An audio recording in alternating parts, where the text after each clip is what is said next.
O Jonas, mag-iingat ka sa biyahe. Madilim ang daan, lalo na pagpasok ng kalsada sa Bicol. Huwag kayong mag-alala, tito. Sanay naman ako sa puyatan eh. Hindi lang puyat ang kalaban doon, anak. May mga kasabay sa biyahe na hindi mo alam kung saan galing. Ano pong ibig niyong sabihin?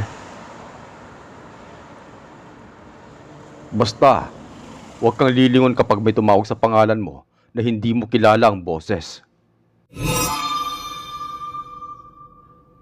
Taong 1974, mainit ang sikat ng araw sa Maynila.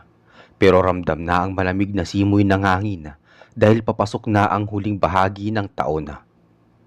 Sa terminal ng bus sa Pasay, siksikan ang mga tao na nagnanais makauwi sa kani-kanilang probinsya. Isa na rito si Jonas, isang masipag na binata na nagtatrabaho bilang kargador at helper sa isang malaking bodega sa Divisoria. Matapos ang mahigit isang taon na pagkakayod, sa wakas ay nakapag-ipon na siya para mabisita ang kanyang mga magulang sa isang liblib na baryo sa Camarines Sur, sa rehiyon ng Bicol. Dala ang isang lumang maleta at ilang pasalubong na dilata at damit. Sumakay si Jonas sa bus na may rutang papuntang Naga. Ang bus ay luma na, nagawa sa kahoy ang ilang bahagi ng bintana at maingay ang makina. Sa tabing bintana ba ang upuan mo? Tanong ng isang babae na si Aling Sabel habang hinihila ang kanyang basket na puno ng manok. Opo nanay, dito po ko sa numero 12. Sagot ni Jonas, sabay usog para makadaan ang matanda. Salamat iho, malayo pang lalakbayin natin. Siguradong aabutin tayo ng madaling araw sa daan. Sabi ni Aling Sabel habang inaayos ang kanyang saya. Umandar ang bus. Habang lumalabas ng syudad, pinagmamasdan ni Jonas ang mga gusali na dahan-dahang napapalitan ng mga puno ng nyog at malawak na bukid. Sabik na siyang makita ang kanyang amang si Mang Duroy at ang kanyang inang si Aling Lisa. Alam niyang nagbubungkal pa rin ng lupa ang kanyang ama kahit matanda na ito. Sigurado matutuwa si tatay sa dala kong tabako. Bulong ni Jonas sa sarili habang hinahaplos ang kanyang bag. Lumipas ang ilang oras. Sumapit ang gabi. Habang binabagtas ng bus ang palikulikong daan ng Quezon National Forest Park o kilalang Bitukang Manok, ang tanging liwanag na lamang ay ang headlight ng bus at ang malamlam na ilaw sa loob nito. Ang karamihan sa mga pasahero ay tulog na, maliban kay Jonas na tila hindi dalawin ng antok. Sa gitna ng katahimikan, tumigil ang bus sa isang madilim na bahagi ng kalsada sa may hangganan ng Quezon at Camarines Norte. May isang lalaking nakatayo sa gilid ng daan, nakasuot ng barong na puti pero madumi at may dalang itim na payong kahit hindi naman nauulan. Sumakay ang lalaki at naupo sa bakanting upuan sa likuran ni Jonas. Ang lamig ng simoy ng hangin ngayon hindi ba? Biglang pagsasalita ng lalaki na nagpakilala sa pangalang Senyor Valeriano. Napalingon si Jonas. Napansin niyang maputla ang balat ng lalaki at tila walang kurap ang mga mata nito. Opo medyo malamig nga po rito sa bandang itaas. Sagot ni Jonas. Saan ang tuloy mo, iho? Tanong ni Senyor Valeriano. Sa may Ocampo po, sa paanan ng bundok Isarog. Sagot ni Jonas. Ngumiti ng tipid si Senyor Valeriano. Maganda ron Maraming kaibigan ang naninirahan sa paanan ng bundok. Sana hindi ka nila mapansin sa iyong pagbabalik. Napakunot ang noo ni Jonas. Ano pong ibig niyong sabihin? Wala lang. Masyadong masarap ang amoy ng iyong pawis. Amoy ng masipag at sariwang dugo. Sabi ni Senyor Valeriano bago ito tumahimik at tumingin sa labas ng bintana kung saan kadiliman lang ang makikita. Kinilabutan si Jonas. Inisip na lamang niya na baka pagod lang siya kaya kung ano-ano ang naririnig niya. Ipinikit niya ang kanyang mga mata at sinubukang matulog pero sa tuwing malulula siya sa antok, nararamdaman niyang tila may humahaplos sa kanyang batok mula sa likuran. Madaling araw na nang makarating si Jonas sa kanto, papasok sa kanilang baryo. Maulap ang langit at tila nagbabadya ang ulan. Pagbaba niya ng bus, napansin niyang wala na rin doon ang misteryosong lalaki na si Senyor Valeriano.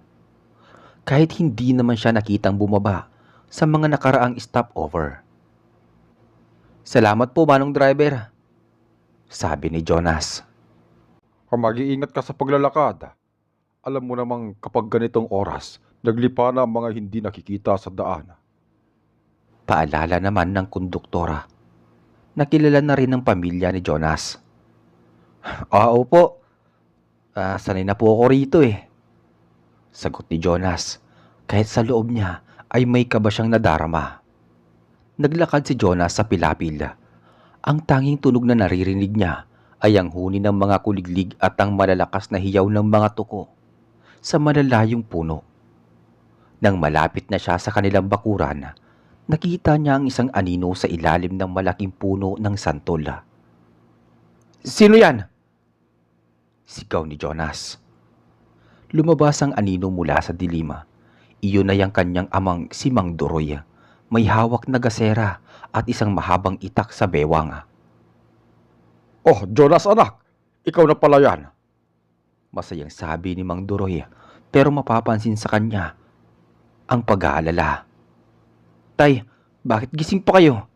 Bakit nasa labas kayo ng bahay?" tanong ni Jonas habang yumayakap sa ama. Ay, kanina pa kasi hindi mapakali ang mga aso natin dito sa silong kanina pa. Parang may masamang amoy silang natatanggap mula sa kalsada. Paliwanag ni Mang Duroy habang tinitignan ang paligid ng kanilang bakuran. Pumasok sila sa loob ng kubo.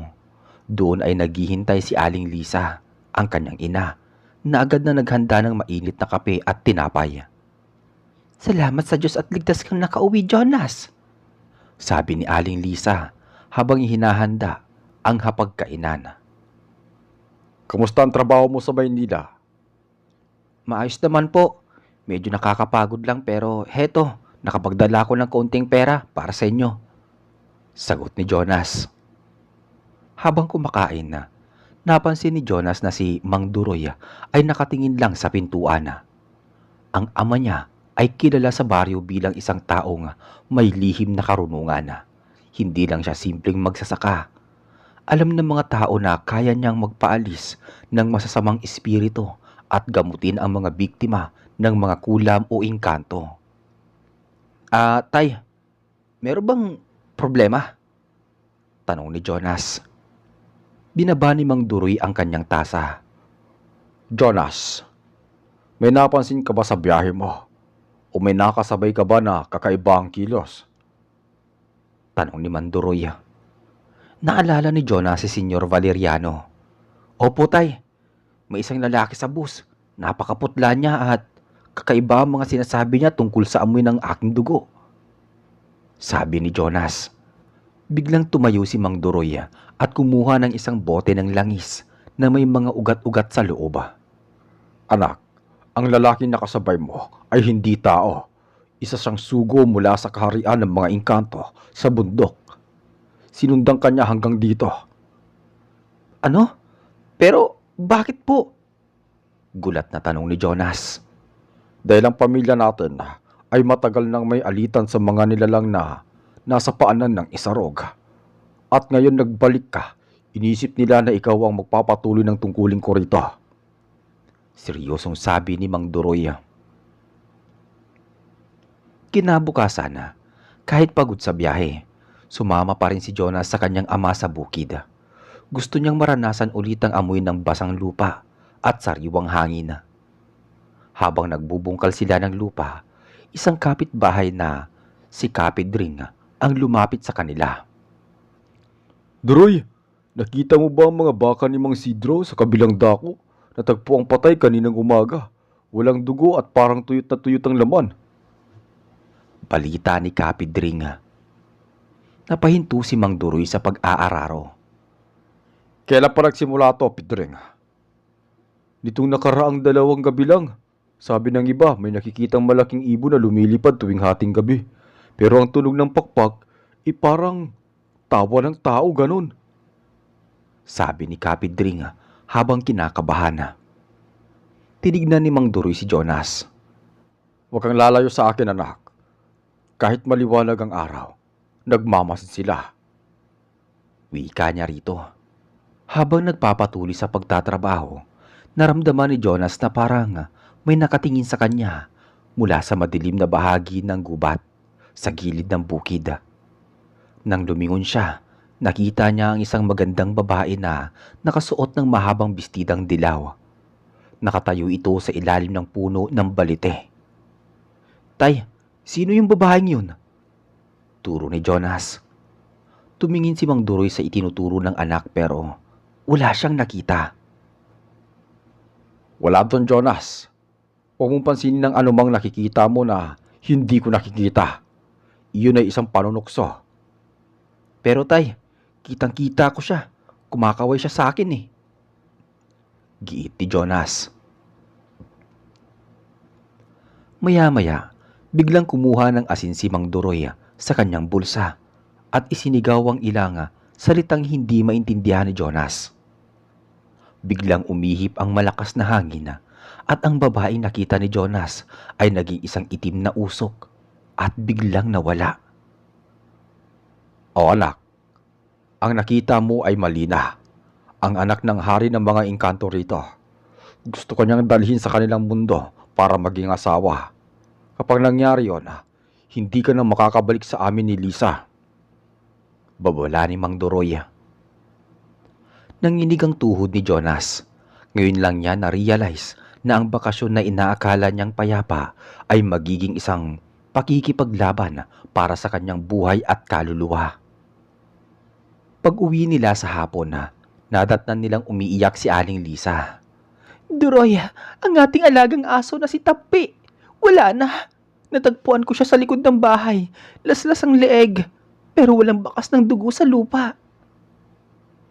Agad na pumasok si Manduroy sa loob at kinuha ang kanyang lumang aklat na balot ng balat ng kambing. Nagsisimula na silang magparamdam. Gusto nilang takutin tayo para isuko ko si Jonas. Hindi natin pwedeng ibigay ang anak natin, Duroy. Gagawin ko ang lahat, Lisa. Pero kailangan nating maghanda. Jonas, mula ngayon, hindi ka lalabas ng bahay kapag lubog ng araw. At itong kwintas na ito, wag na wag mong huhubarin. Sabi ni Mang Duroy habang sinusuot sa leeg ni Jonas ang naturang krus na gawa sa kahoy ng kulasisi na may kasamang tanso. Lumipas ang 2 araw na tila ba normal ang lahat, pero ang atmosfera sa baryo ay mabigat tuwing gabi. Naririnig ni na Jonas ang kaluskos sa bubungan ng kanilang kubo. Parang may kuko na kumakamot sa kawayang dingding. Isang gabi, habang mahimbing ang tulog ni Aling Lisa at Mang Duroy, nagising si Jonas dahil sa isang napakatamis na amoy ng bulaklak ng ilang-ilang. Ang amoy ay nagmumula sa labas ng bintana. Tila ba may tumatawag sa kanyang pangalan na isang mahinang bulong na nagsasabi nga, Jonas, Jonas, halika rito. Ang tinig ay parang awit. Dahil sa tila pagkakaingkanto, tumayo si Jonas. Parang nawala siya sa kanyang sarili. Binuksan niya ang trangka ng pinto at lumabas sa balkonahe. Ang paligid ay balot ng makapal na hamog. Sa gitna ng bakuran naman, nakita niya muli ang babaeng si Malina. Bakit ka narito? Tanong ni Jonas. Ang kanyang boses ay matamlay. Nais kitang ipakita sa aking ama. May handaan sa aming palasyo. Maraming pagkain, musika, at hindi ka kailangang magtrabaho bilang kargadora. Pangaakit ni Malina. Humakbang pababa ng hagdan si Jonas. Palasyo? Saan yon? Doon sa dulo ng kawayanan. Halika na. sabi ni Malina habang inuunat pa ang kanyang kamay. Malapit na sanang abutin ni Jonas ang kamay ng babae nang biglang bumukas ang pinto sa likuran niya.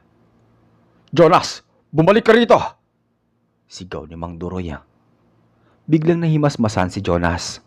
Tumingin siya sa kanyang kamay at nakitang ang hawak niya ay hindi kamay ng babae, kundi isang matulis at mabuhok na kuko ng isang halimaw. Ang magandang babae na si Malina ay naging isang nilalang na may mahabang dila, pulang mata at malalaking pakpak na parang sa paniki. Hindi niyo siya pagmamay-ari! Sigaw ni Mang Duroy habang nagwiwisik ng binditadong tubig na may halong katas ng bawang at luya. Umalingaw-ngaw ang isang nakakangilong tili. Ang engkanto ay mabilis na lumipad pa itaas. Sinisira ang ilang bahagi ng bubong ng kanilang kusina. Tay, patawad po tay. Hindi ko alam ang nangyari sa akin eh. Naiiyak na sabi ni Jonas habang hinihila siya ng ama pabalik sa kubo. Iyan ang kapangyarihan nila, Jonas. Gagamitin nila ang iyong mga pangarap at kahinaan para makuha ka. Sabi ni Mang Duroy habang mabilis na nilalagyan ng uling ang bawat kanto ng pinto at bintana. Anong gagawin natin ngayon, Duroy?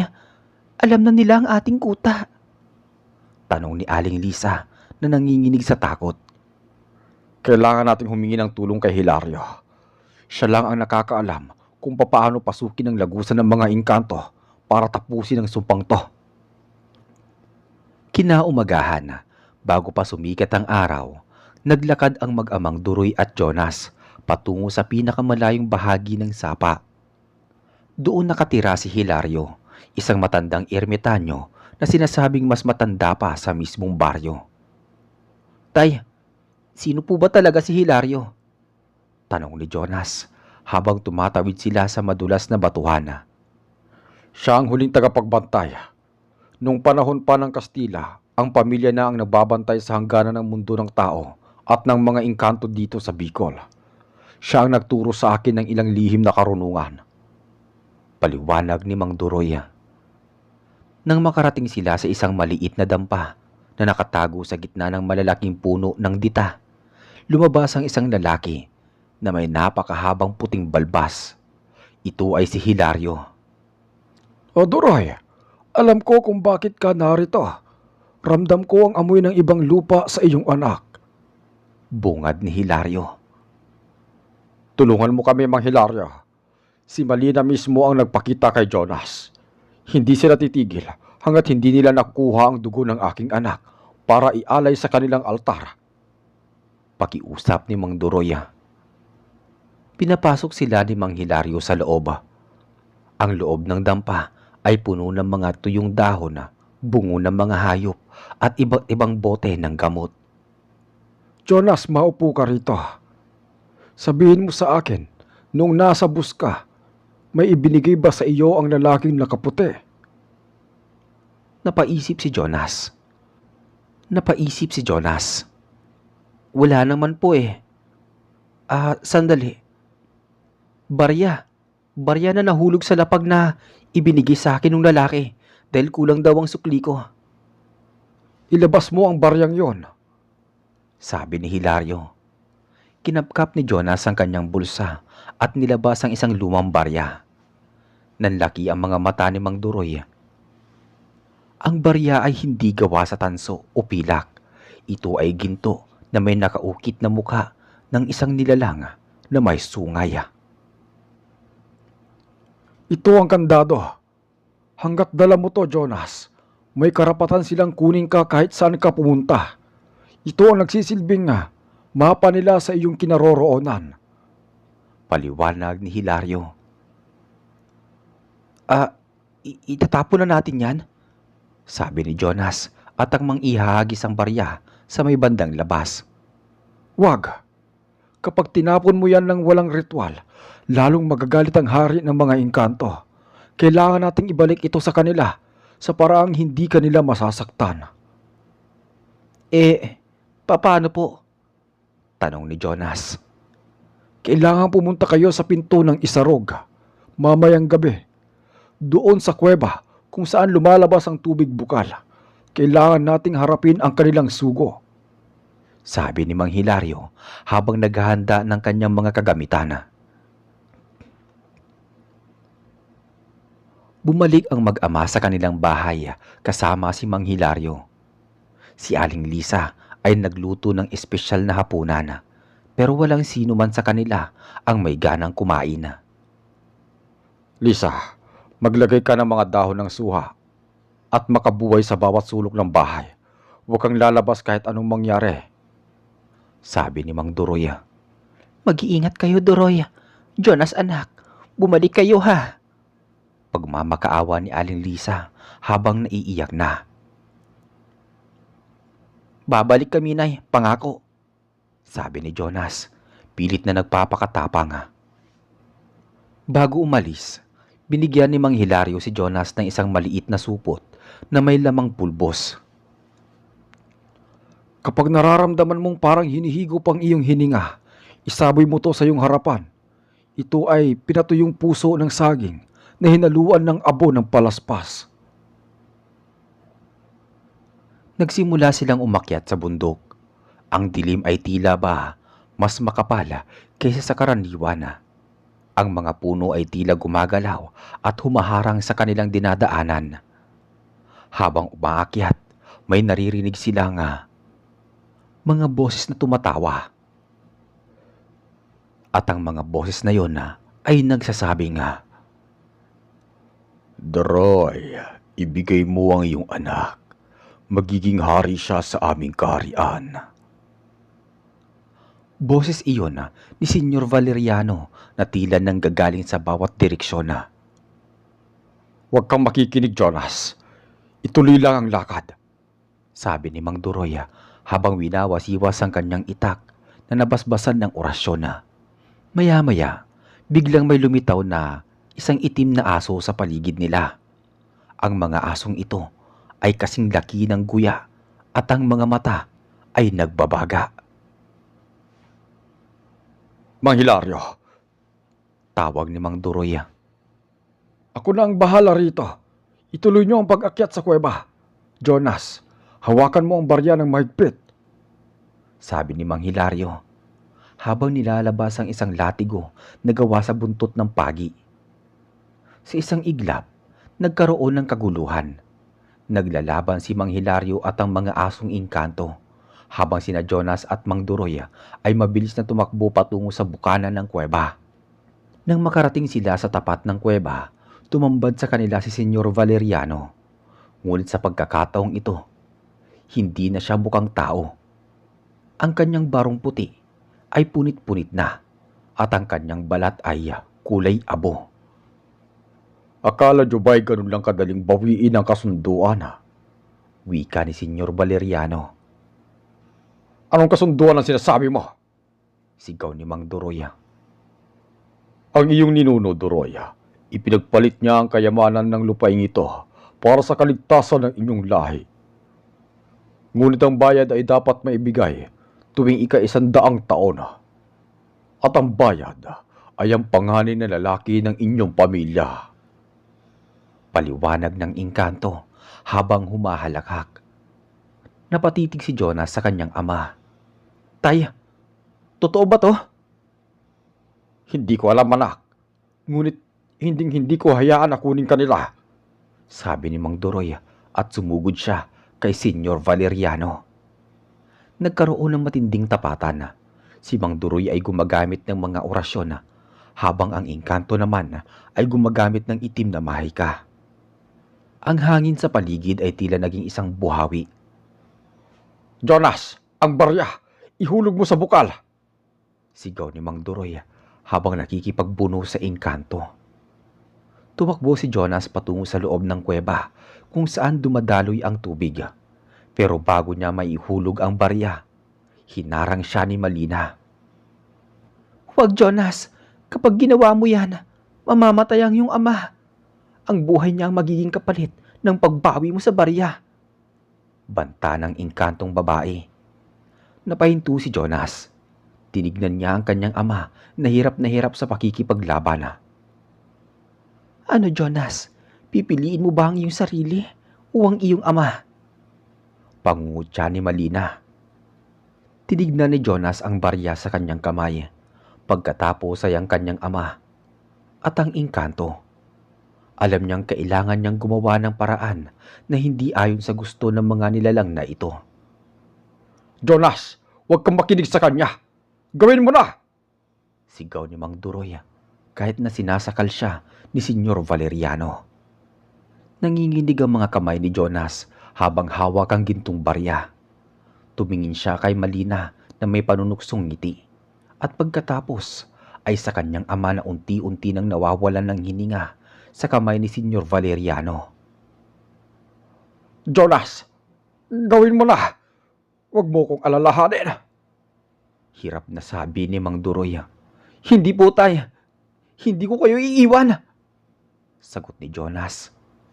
Biglang may naalala si Jonas na sinabi ni Mang Hilario tungkol sa supot ng pulbos. Hindi lang ito para sa depensa, kundi para sa paglilinis ng masamang enerhiya.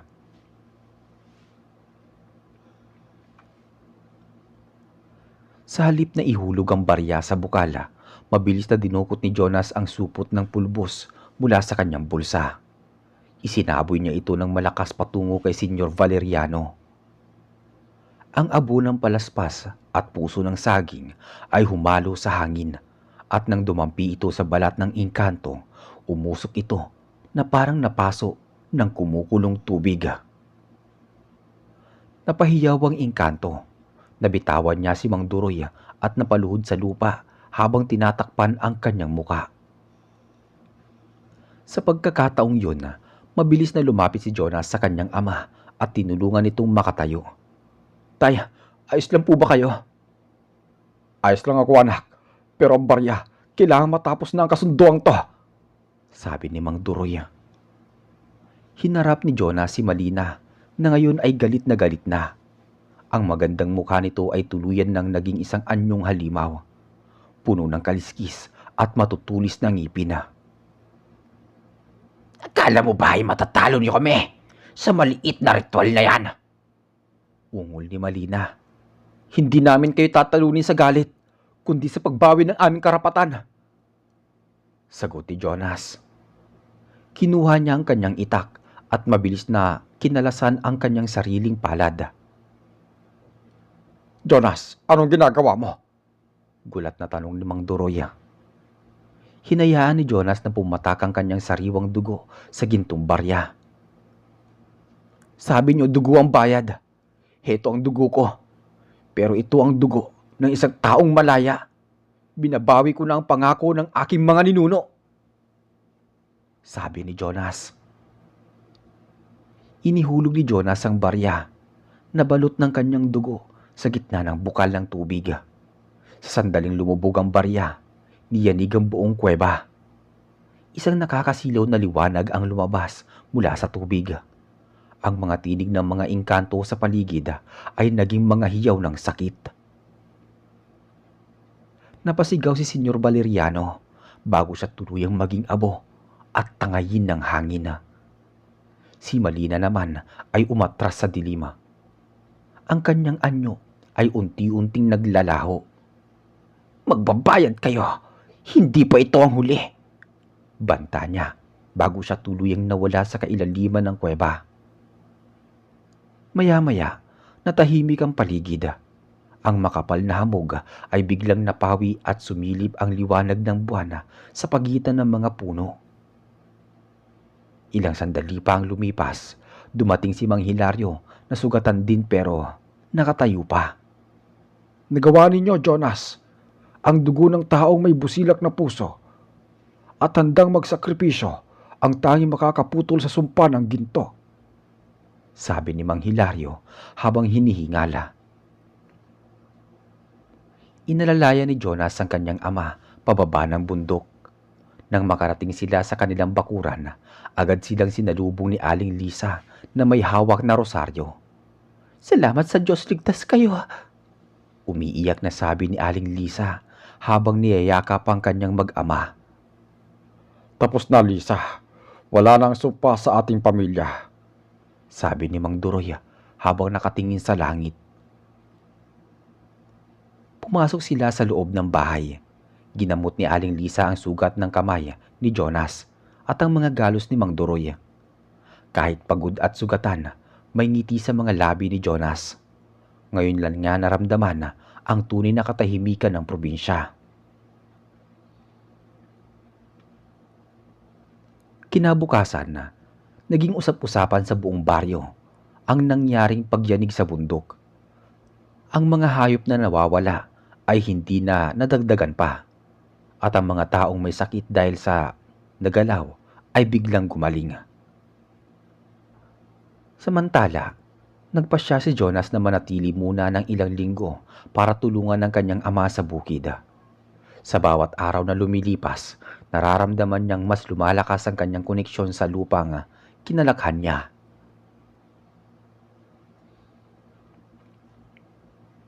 Isang hapon habang nagpapahinga sa ilalim ng puno ng mangga, lumapit sa kanya si Mang Duroy.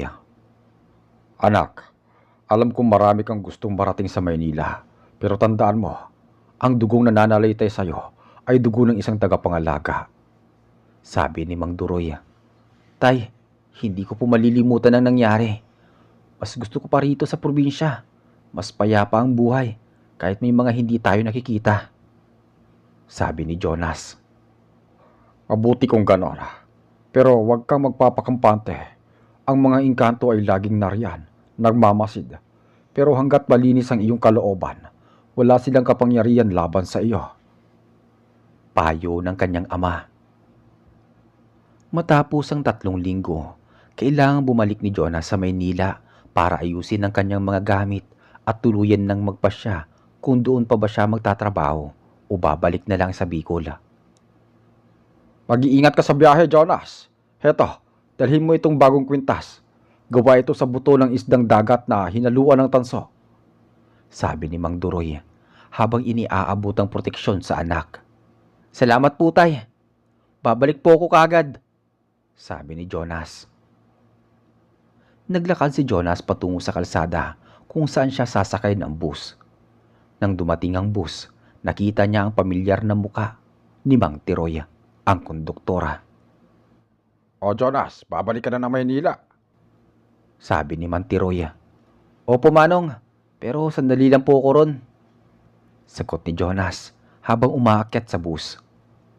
Naupo si Jonas sa gitna ng bahagi ng bus. Marami ring pasahero. Karamihan ay may dalang mga basket ng gulay at prutas. Habang umaandar ang bus paalis ng Bicol, naramdaman ni Jonas ang antok. Pero bago siya makatulog, may isang babaeng sumakay sa susunod na bayan. Nakasuot siya ng pulang bestida at may bitbit na maliit na bayong. Tumabi siya sa upuan ni Jonas. Maaari bang makiupo, binata? Sabi ng babae. Ang boses niya ay napakapino at pamilyar. Napalingon si Jonas. Ang babae ay napakaganda pero may kakaibang lamig na nanggagaling sa kanya. Sige po Lola, sagot ni Jonas. Dahil napansin niya nga kahit bata ang anyo ng babae, ang mga kamay nito ay kulubot na parang isang matanda. Salamat. Malayo pa ba ang iyong lalakbayin? Tanong ng babae habang tumitingin ng diretso sa mga mata ni Jonas. Hanggang Maynila lang po ako eh. Maikling sagot ni Jonas. Maynila? Maraming tao roon? Mas madaling magtago sa gitna ng maraming tao. Sabi ng babae, sabay ngiti. Sa kanyang ngiti, nakita ni Jonas ang isang maliit na bahagi ng kanyang ngipin na tila ginto. Maya-maya, biglang tumibok ng mabilis ang puso ni Jonas. Hinawakan niya ang kwintas sa kanyang leeg. Alam niyang hindi pa tapos ang lahat. Ang mga engkanto ay hindi lang nananatili sa bundok. Sumasama na rin sila sa biyahe patungo sa syudad. Jonas ang pangalan mo, hindi ba? Bulong ng babae. Hindi sumagot si Jonas. Tumingin lang siya sa labas ng bintana at nagsimulang mag-usal ng mga panalangin na itinuro sa kanya ng kanyang ama. Huwag ka matakot, Jonas. Hindi kita sasaktan. Dagdag pa ng babae bago ito pumikit at sumandal sa upuan. Ang biyahe patungong Maynila ay magiging mahaba at alam ni Jonas na kailangan niyang manatiling gising. Ang mundo ay hindi lang binubuo ng mga tao at makina. May mga nilalang na sumasakay sa bus, naglalakad sa kalsada at naghihintay ng tamang pagkakataon na para muling magparamdama. Habang binabagtas ng bus ang madilim na daan na bahagi ng probinsya, isang malakas na huni ng ibon ang narinig sa itaas ng bus. Ang huni ay parang tawa ng isang babae, isang tawang puno ng pangako at panganib. Si Jonas ay nananatiling gising. Ang kanyang kamay ay mahigpit na nakahawak sa kanyang proteksyon. Alam niya, ang kwento ng kanyang pamilya at ng mga engkanto sa Bicol ay nagsisimula pa lamang sa isang bagong yugto. Ang biyahe ay nagpatuloy sa gitna ng kadiliman ng gabi. Ang bus ay humaharurot sa highway ng Quezon at ang bawat huni ng gulong sa semento ay tila ba sinasabayan ng mahinang bulong ng babaeng nasa tabi ni Jonas. Hindi nakapikit ang binata. Bawat kalamnan sa kanyang katawan ay alerto. "Bakit hindi ka mapakali, Jonas?" Tanong ng babae na nagpakilala sa pangalang Sita. "Masyado bang mahigpit ang hawak mo sa iyong kwintas? Baka mapatid yan." "Teka, sino ka ba talaga? Bakit mo alam ang pangalan ko?" Direktang tanong ni Jonas.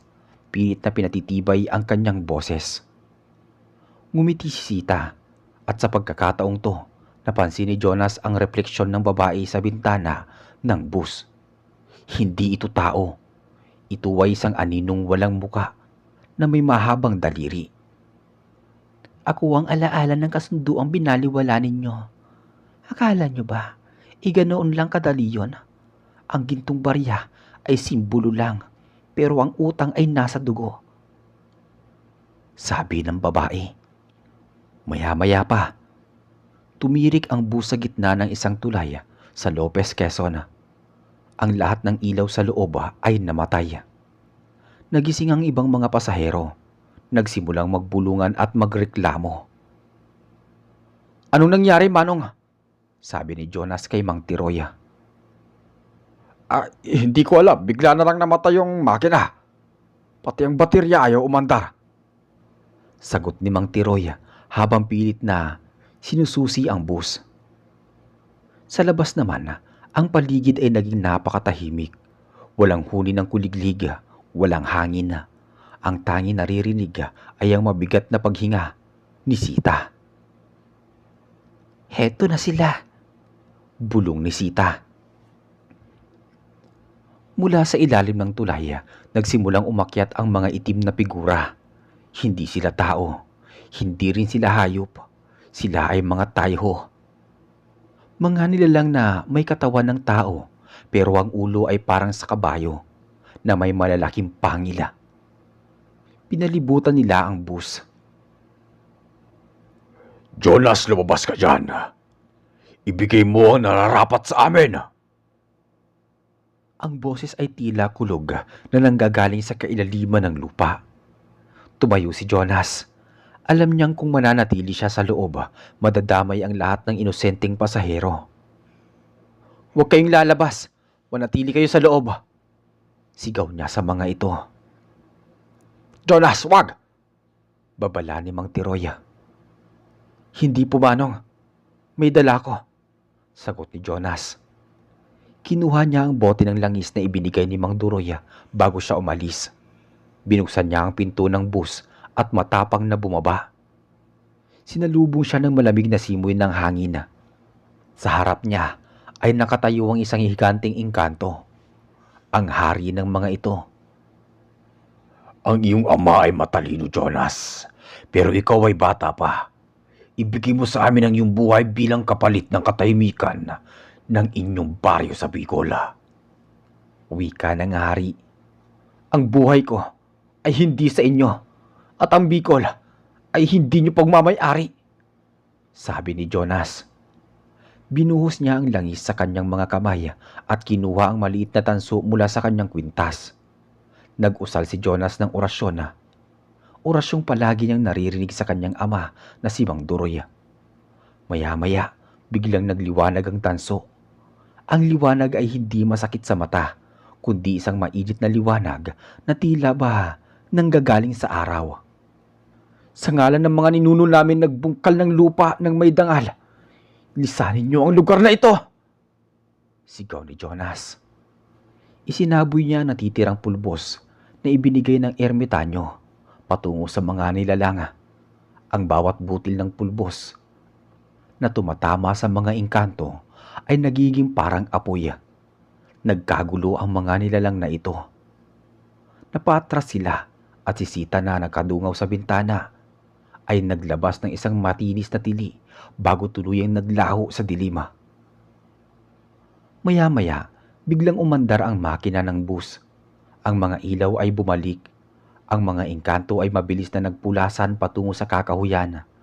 Tila ba natakot sa liwanag na dala ni Jonas.